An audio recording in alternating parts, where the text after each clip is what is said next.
And welcome back, everybody. We are going to talk about a blogging checklist. And no one better to tell us about it than Naoma. Hi, Naoma. Blogging and social media checklist. You know, I started a long time ago, about 7 years ago, and it was easier to get noticed because there wasn't that many bloggers. But now, just about everyone has a blog, so it's harder to get your name. And so you need to also be organized, and you have to use social media to kind of get your name and your blog out there. So it can be overwhelming. The main thing I always tell people is to be consistent, whether it be once a week or several times a week, whatever you have time for. So the first thing is schedule, have a calendar every month. You know, what are the main topics maybe, and then what social media platforms are you on? So you don't just write your blog post. That's the beginning part. Then you got to put it out there everywhere and share it. So I would suggest probably putting it out on Twitter.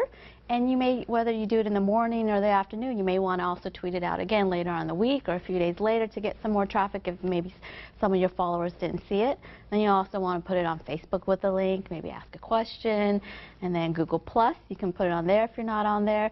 And that also has a good audience for people to, with a lot of similar interests that you may not know. So that's why I like Twitter and Google Plus a lot more. And how quickly did you accrue? Is it right to call followers or I guess regular viewers? On Google, it didn't take long because it was still kind of new. Same thing with Twitter. I started in the very beginning, but the main thing is just being consistent and not giving up.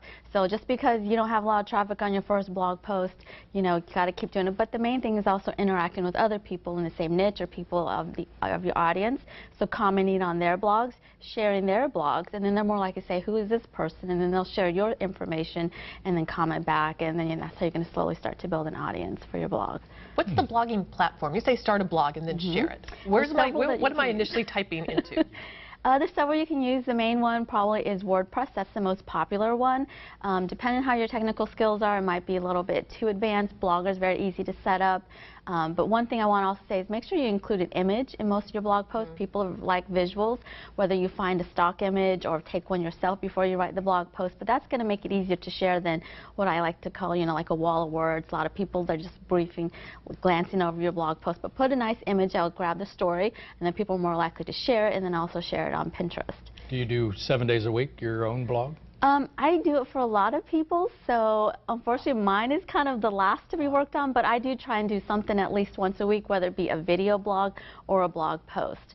So the main thing is being consistent. And sorry, what does this get you? I mean, besides getting your voice out in the world, and what other paths can it lead you down? Oh, you can eventually be a full-time blogger or part-time blogger. You can get sponsorships, advertisers, and just building a community around whatever you're passionate about, well, mainly what you're blogging about. So it does take time, but you can make it.